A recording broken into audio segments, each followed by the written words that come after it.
منګ په دې دنیا اسلامي ملکونو باندې څومره سیلابونه را روان دي ورونو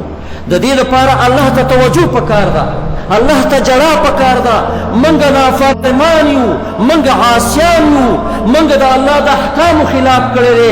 منګ نه الله خفه دی ځکه د الله رب العالمین عذابونه په ما او تا شروع دي سیلابونه دي په لکونو لکونو کورونه د خلکو تباه شو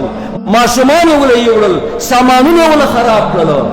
تاسو وګورئ په دې میډیا باندې دا اعلانونه حیران بشئ د سړي ذهن کار پرېږدي چې یا ربه خو دلته په ما او تا نشته دی مسلمان کې شیطان دونه غفلت اچولی دی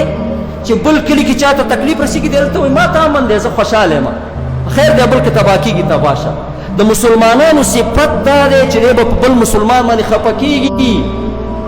ورونو په دې خفګان پکار دی او الله ته رجوع پکار ده بل څه شی په دې کې نشته دی الله ته رجوع الله نه بخښنه غوښتل او ګناهونو نه ځان بچ کولو خپل کور کې خپلو بچو اهل عیال ته وینا پکار ده چې بچو دین باندې کلک شئ قرآن باندې کلک شئ سنت باندې کلک شئ پنځه وخته مونځ په پابندۍ کوئ ذکر اذکار کوئ سورت بقرې تلاوت کوئ په کور کې نه به بیا سفر یو نه به بل شی